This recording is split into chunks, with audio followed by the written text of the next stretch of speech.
வணக்கம் நண்பர்களே. நமக்கென்று ஒரு சொந்த வீடு இருந்தால் எவ்வளவு நன்றாக இருக்கும் என்பதை வாடகை வீட்டுக்காரர்கள் நன்கு அறிவார்கள். ஒவ்வொரு முறையும் ஒரு இடத்திலிருந்து மற்றொரு இடத்திற்கு வீட்டினை மாற்றிக்கொண்டு செல்லும்போது ஏற்படும் பிரச்சனைகள் அவ்வளவு எளிதில் மறந்துவிடக்கூடியதில்லை. பாரத ஸ்டேட் வங்கியான SBI வங்கி சேவையினை பயன்படுத்தும் வாடிக்கையாளர்களுக்கு பல வகையான நிதி சிக்கல்களுக்கு உதவும் வகையில் வீட்டுக்கடன், வாகனக்கடன், தனிநபர் கடன், சொத்து கடன், கல்வி கடன் போன்றவை முக்கியமானவை. அதிலும் வீட்டுக்கடன் என்பது சாமானிய மக்கள் தொடங்கி அனைவருக்கும் இன்றியமையாத ஒன்று. குறிப்பாக எந்த வங்கி குறைவான வட்டி விகிதம் அளிக்கப்படுகிறதோ அந்த வங்கியை மக்கள் அதிகம் நாடி செல்கிறார்கள்.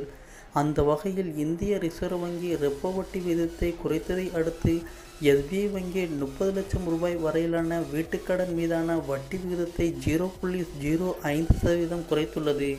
தற்போது SBI வங்கியில் வீட்டுக்கடன் மீதான குறைந்தபட்ச வட்டி விகிதம் 8.75%லிருந்து 8.70%ஆக குறைந்துள்ளது. இந்த மாதிரி மேலும் பல தகவல்களை உடனுக்குடன் தமிழில் தெரிந்து கொள்ள நம்ம சேனலை இதுவரைக்கும் சப்ஸ்கிரைப் பண்ணணும்னா மறக்காமல் இப்போவே சப்ஸ்கிரைப் பண்ணிக்கோங்க.